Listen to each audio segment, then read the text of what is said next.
Hello, my name's Jackson, and today I want to talk about tone rows, which you probably knew from the video title. But as sort of a quick introduction, lately I've been having some trouble with starting, where I'll sit down at my keyboard or I'll sit down at my computer, open up Ableton, and I don't know where to start. The choices are endless, which is very beautiful, but not very helpful in my experience. So something I've been doing lately is before sitting down to play or practice, I'll find some arbitrary constraint, some writing prompt, or generate some set of parameters online that might be different than what I would choose normally, and use that as my starting point. And I might get halfway through and the prompt was no good, or what I've written is shit, or it was randomly generated and it just wasn't a good random set of parameters. But that's fine. Or I might get halfway through and really like it, and it might be different than something that I would make on my own just if I sat down and started noodling around. And then I can choose whether to keep going with those arbitrary constraints or get rid of those and take it in a different direction. But specifically one that I've enjoyed more lately is using a tone row. So generating a tone row online and using that as the starting point for a melody or chord progression or something like that. What a tone row is, or a 12-tone row, what that is the 12 notes of the chromatic scale, like C, C sharp, D, D sharp, all those notes, in a set sequence where they're all used once, but they're all only used once. So they're all scrambled together. They might not go in order, C, C sharp, D, they might jump around randomly. But when using a tone row, you have to get to the end of it and then you choose whether to loop around and go again, or maybe you play through all those 12 notes and then you have another row, you play through them in a different order. So what I'll be doing today is generating a tone row online and then writing a progression with it. So what did I type into Google? Probably something like tone row generator. You can see that all the notes are jumbled together.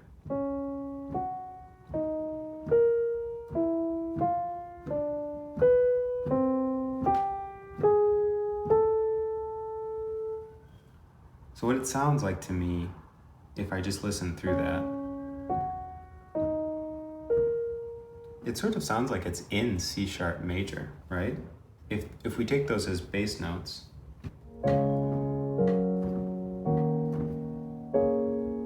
that as a progression sounds fine. And then after that, feels like it leaps to another key. So maybe we'll have to deal with that in some way. But as we keep going on, then that also sounds like a good resolution to the next couple notes. C here feels sort of like a destination to me. So if I'm playing from the beginning, okay, that's in one key. Who knows what that is? Then resolves to C major. That's what it sounds like to me. So let's start there and see what happens. So from the beginning, we have, who knows what that is, something there, and then we can have a good, strong resolution to C major. D, B, C, and then G is the next note. Maybe we'll go there, maybe we'll do something else. And then the final couple notes are G sharp, A, so it steps out of key again, and then has to go back to the beginning at C sharp. What would I do next? And obviously I'm expediting this process a little bit, maybe I'd mess around with some of those in-between pieces, where I know that I need a transition at the end of that first little phrase to find some way to get from C sharp major to C major. I know that's some mystery, and then the end is some mystery. So, let's work with the first one first. A lot of times if I have things like this where I have a couple like anchor points, and I want to make those feel really firm and secure, then I'll make sure two things. I'll make sure that there are strong resolutions to each of those, and I might make the phrases sound similar. So you're not always leading toward the beginning of the phrase, and then you're you loop around and go back to the beginning of the phrase, sort of that there's a nice stopping point, maybe at the beginning and then somewhere in the middle. So at the beginning we have 1, 4, 2, 6. Then for the last phrase we can have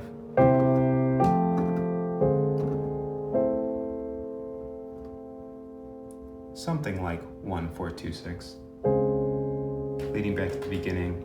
I don't love that resolution.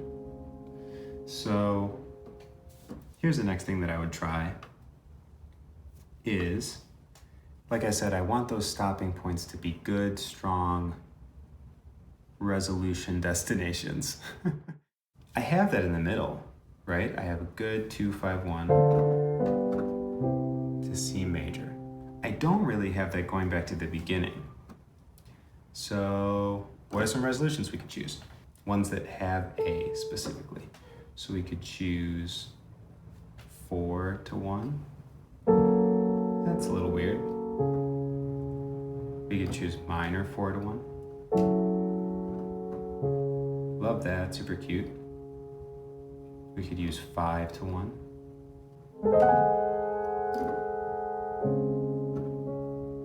If we need something really strong, that could be a choice. Or even leave out the 5 to 1 and just have that diminished 7.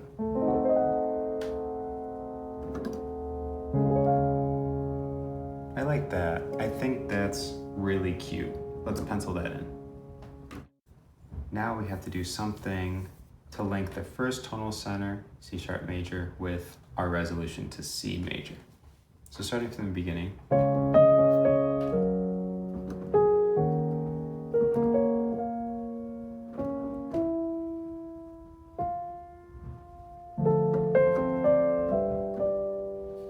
What I hear is the same idea as before with trying to get parallel phrases is at the beginning we're in C sharp major.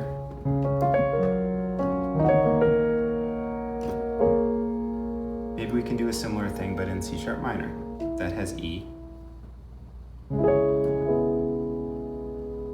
If we try to resolve to that from the beginning.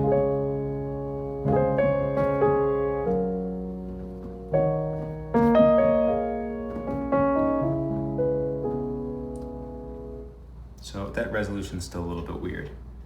Let's try a stronger resolution.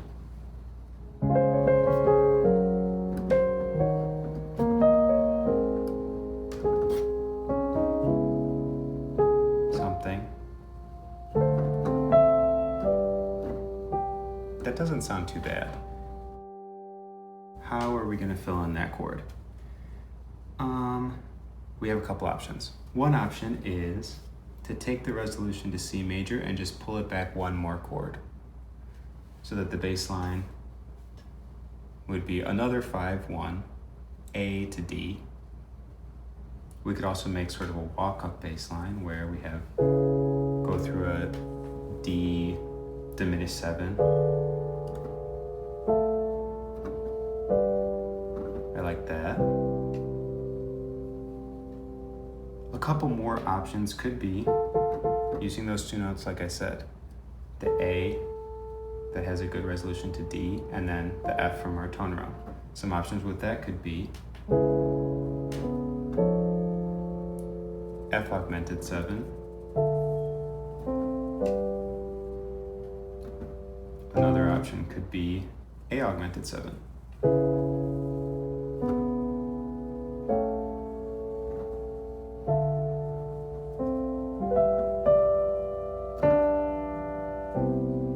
That's nice. Let's use that one. So far we have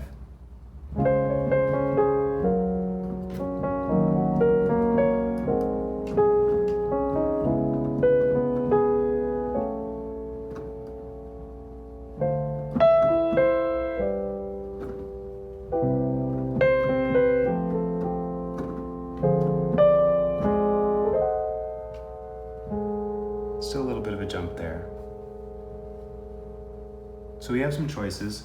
I'm just going to jump ahead to the end and say this is what I ended up with. Is that this last chord, having such a strong G sharp to C sharp resolution at the end, I'm going to change this one just so that we don't have such similar chords. And I'll mess with this one a little bit to make the voice leading make more sense. Let's play through this a little bit and see how it sounds.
I don't know, sort of nice.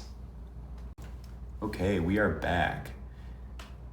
It got sort of late the first day, so different day.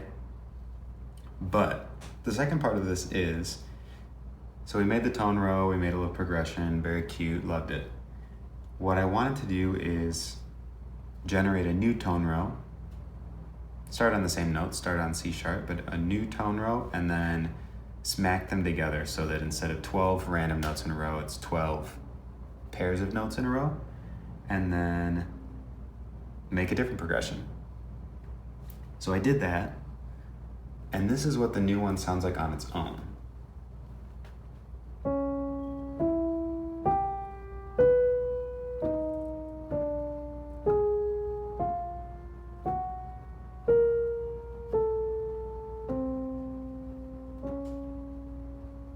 So, I don't know, maybe it jumps around a little bit more than the first one, but the point is that we play them together. So, together they sound like.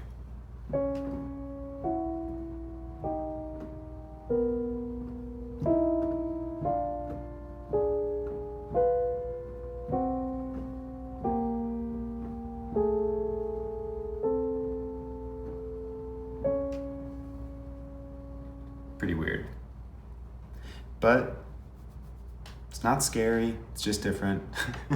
I want to do the same thing as before, so go through it, see if we can make a couple like anchor points or a couple places in the progression where we can make chords that sound like home or sound comfortable, and then the parts between them can be as chromatic as they need to be, but at least we'll have a couple good resolutions that keep us moving forward. So that's what I'm gonna do. For the first progression, it was C sharp major and C major. These couple pairs at the beginning.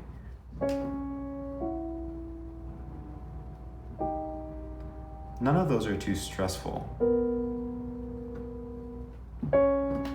What this first part sounds like to me is almost like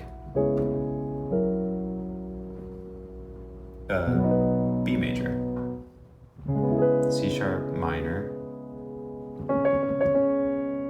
and F sharp 7. Then if we go on in that same general progression,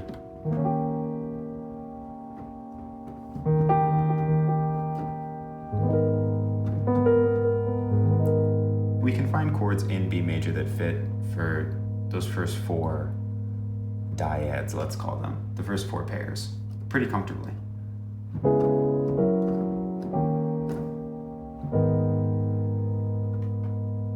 And then as we go on, it gets a little different. And then this part is weird. This part's sort of a stressful part, that we have 3 tritones in a row.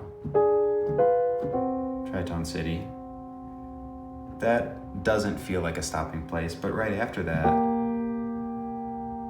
we get to a dyad that could be part of a calm chord. Maybe like this. E flat major, or maybe G minor, or maybe C minor 7, something like that. So that feels like we could use that as our second stopping point. Let's just make it E flat major. Or we're working in sharps, so D sharp major. And then moving on, something weird there. Then another, this is fine, but another chord to resolve to the beginning. So moving on, and I'm gonna go pretty quickly through this because I don't want to just keep talking about like, well, what if we do this? What if we do that? Like, you can make a million chord progressions out of these pairs, and every person would probably write something different, and they could all be good. But what I ended up doing was,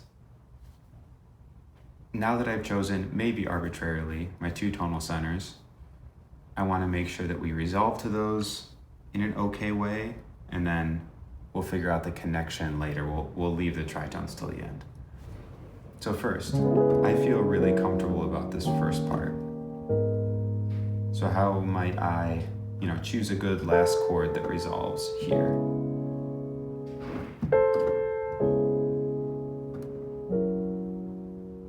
To be honest, we could use the same last chord that we had in the first progression. Like A and C still fit into this chord. G sharp 7, flat 9. That sounds fine. I want to do something different because we can. So an easy way to swap out those 5-1 progressions is to take the tritone, the most stressful part that needs to resolve, and make a different chord out of it. So instead of making this chord, G sharp 7, we can make D7. Just a different chord, but it still has those notes that feel like they need to resolve. So it still feels like a strong resolution. I think that's fine. So let's leave that D7 or D7 with some extended harmony. Then to connect these two, this tonal center of D sharp major and D7, this is D13. To connect those through this, that's going to be a little weird no matter what. What I ended up with was, just like we did before, anytime I need a strong, convincing resolution, if I can, the first thing that I try is to do like a 5-1 in the bass. So if I'm ending on D, then do something with an A in it, something with A in the bass that can resolve there. So here we have, if we have an A in the bass and we need A in G sharp, we can make this chord, A major 7. That resolves fine. and it makes something that sounds a little stressful on its own into a normal chord. Normal chord. So let's pencil that in. But then we have something like this.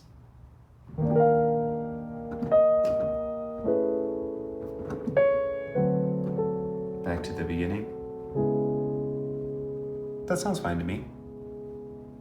So what's left? Let's start at the beginning, play through, and then figure out what to do with this middle phrase.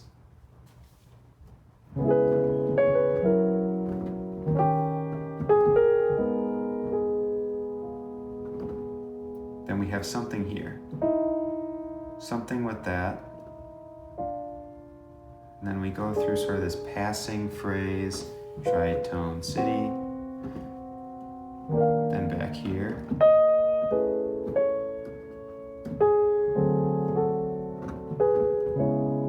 Back to the beginning. So with this, in our fifth chord, we have E and D sharp. So what could we make out of that? We could make a E major 7. That would sound like this.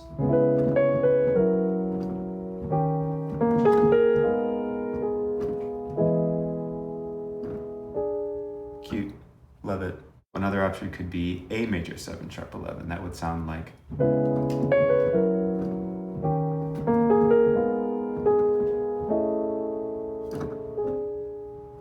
That sounds like we're moving somewhere different, so that's sort of nice. Then we have this passing chord. We may as well just make that full diminished chord. And then we have, again, tritone city.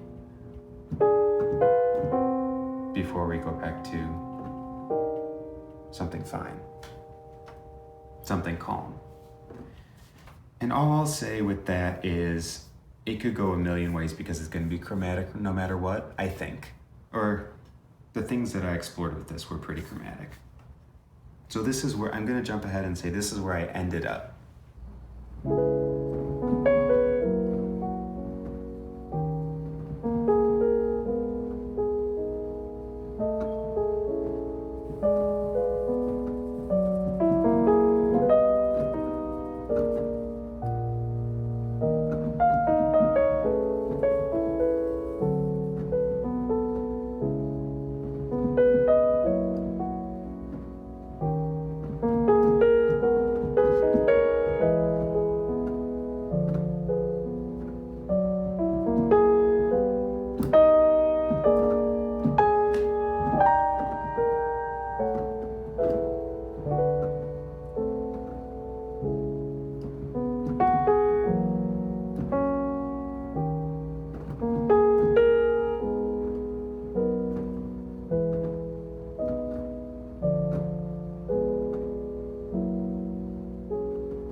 So, what did you think?